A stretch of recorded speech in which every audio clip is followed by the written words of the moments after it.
We are finally home! Ito pala ang aming mga kapitbahay. Are you excited? Excited. Yeah, and yun pa yung mga ibang bahay doon. This is our first time at meron na kaming susi. House reveal! Uh-oh, we have no electricity, guys. So, ito pala ang ating kitchen. Meron na siyang kasamang fridge. Kaso, yung may-ari nito last time dinala niya yung washer and dryer. So, kailangan naming bumili ng bago. So, yan. Medyo maliit lang ang aming kitchen. Pero, medyo malaki yung aisle. And yan siya. Then, itong pinaka-dining area. Gusto ni Austin dito is triangle. And itong aming living room. Can't wait to clean this house. Pakita ko din pala sa inyo ang aming master's bedroom. Habang si Austin is nai-stress dahil wala kaming kuryente. Pero na-fix na niya yun. But ito ang aming master's bedroom. Yan. Sakto lang siya. Hindi siya super laki. And then, ito pala ang aming master's bath. So, meron siyang walk-in shower. Ito talaga yung non-negotiable para kay Austin. Gusto niya na merong walk-in shower dyan. Meron din kami nito bathtub. Itong ating mirror. Meron siyang dalawang sink. And then, ayan, ito ang aming closet. Hindi din siya super laki. But, ayan, sakto lang. Yan, meron naman ditong lagayan. Pakita ko sa inyo yung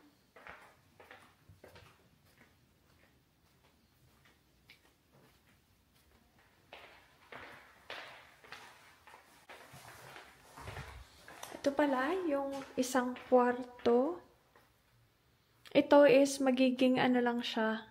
For now, dahil kami pa lang naman dalawa ni Austin, magiging visitors. Tinatawagan ni Austin yung electric company. Ito sana yung gagawin kong office area. Kaso, ayan, hindi ko pa ma-sure dahil ito kasi is yard namin, tapos corner area nga siya, so mapaparinig pag may mga dumadaan dyan. But, ito sana ang ating gagawin. But, we'll see pa. So, meron din siyang closet. So, ayan.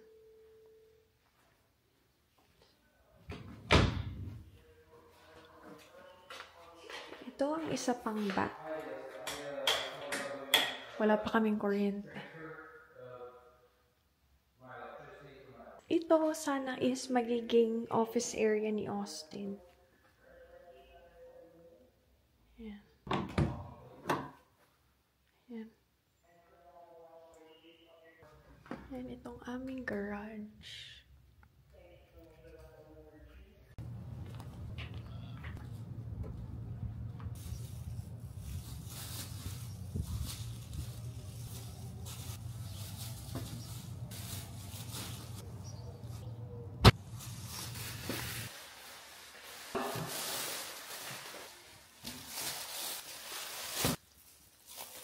So, inaayos pa ngayon ni Austin yung kuryente namin dahil nagka-problema pala pero hindi nila kami tinawagan. So, wala pa kaming kuryente ngayon. So, nai-stress si Austin dahil meron din kaming appointment para sa internet ngayon. So, baka hindi yun matutuloy.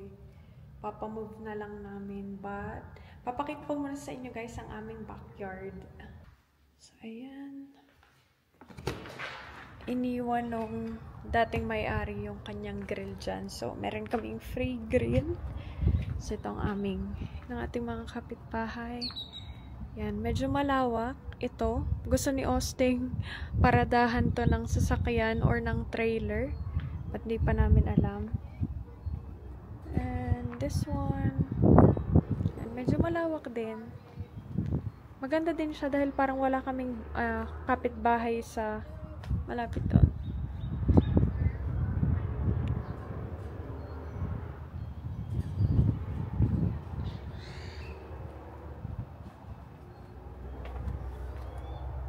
Pasok dito. Ito ang aming kitchen. Mga cleaning supplies.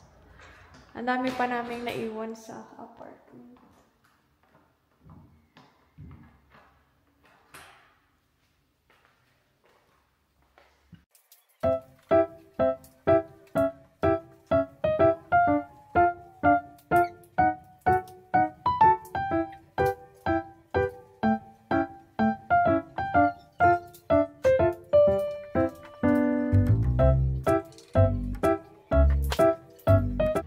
So, we finally got our electricity. So, ngayon is magva-vacuum naman ako. Madami pa pala kami nakalimutan na cleaning supplies. So, babalik kami sa apartment or bibili pa si Austin sa Walmart. And after that, yeah, we'll see if matatapos ko to ngayon. Pero parang hindi. Dahil yung mga microwave at saka yung mga lutuan, super parang pricey niya na hindi na maalis ng mga cleaning supply ko na nandito. So, titingin kami ng iba pang way para malinis siya. Dahil parang nagmantsa na. Ito, nakailan na akong kuskus dito, but parang ano pa din siya. Super, hindi pa din siya malinis. Take this vacuum already. Ito yung aming master's bedroom. At nalinis ko na din or na-vacuum ko na din yung closet namin doon at saka yung aming master's bath. 3 rooms to go. Hindi naman siya ganun kahirap linisin dahil maliliit lang yung kwarto. So, ito yung aking next. So, either ito yung office room ni Austin or ito yung office room ko. But yeah. Ang ating vacuum, yung sharp pa din yung gamit ko.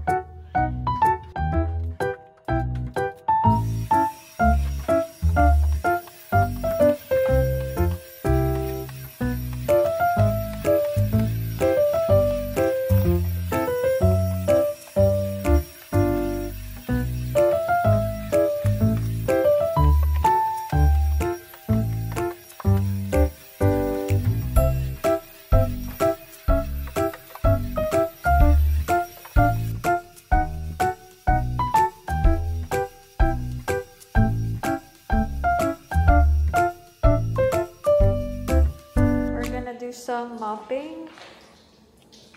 Tapos na tayong mag-vacuum.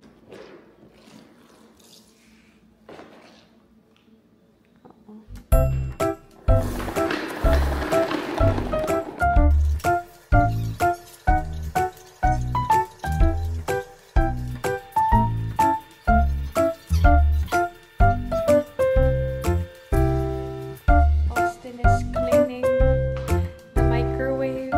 Dahil hindi ko siya malinis. So, tinatry niya yung Scrub Daddy. If tatalab. If hindi daw, bibili daw kaming bago. Honestly, what's good about the Scrub Daddy is the material that it's made out of won't scratch steel or rock or anything. Oh, it's meant to be too for... Yeah.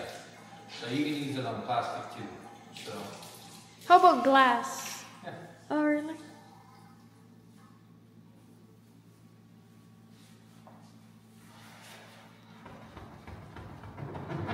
Do you think it's coming off? I think so.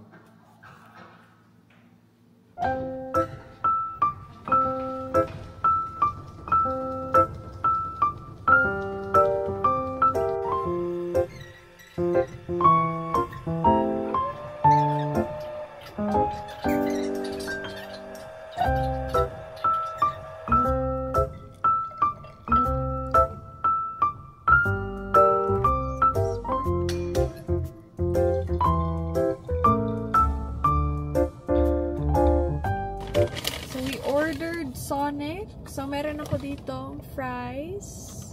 And then, what do you have? Cherry lemonade. Cherry lemonade. Ah, that's good.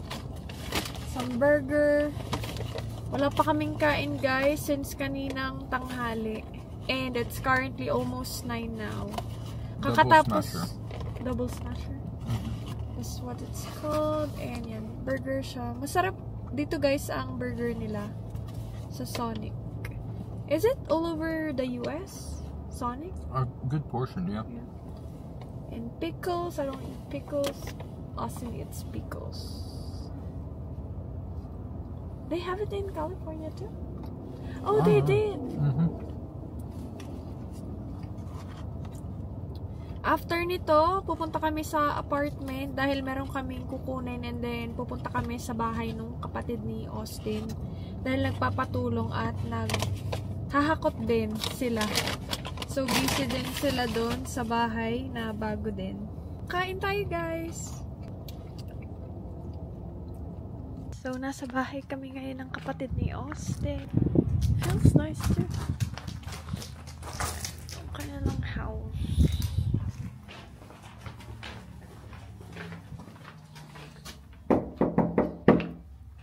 I wanna. Huh? No, don't keep on doing it. We're at the wrong house. Oh, yeah.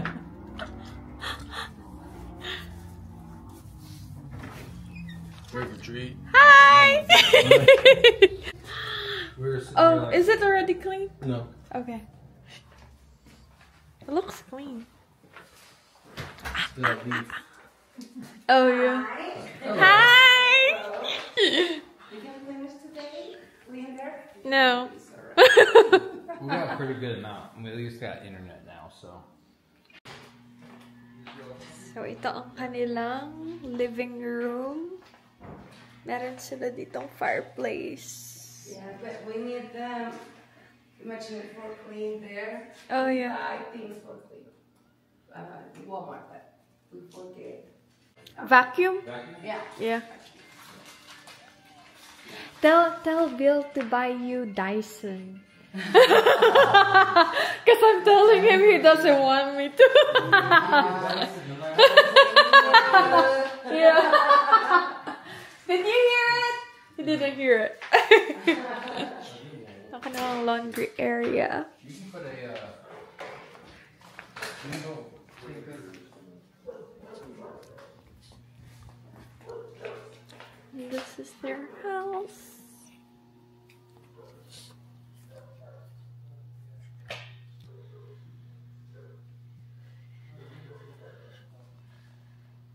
Malalaki yung kwarto nila.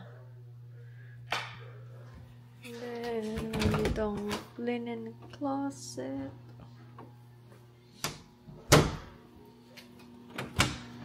This is the bathroom.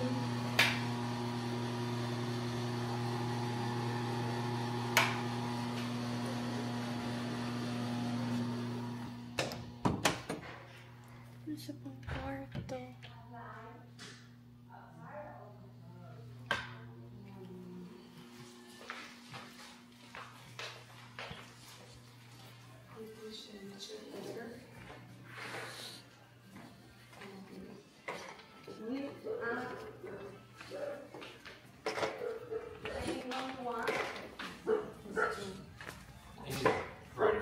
Light. Yeah, maybe make something like this. This looks really nice. Yeah. Well, this is about the Yeah. link that I want.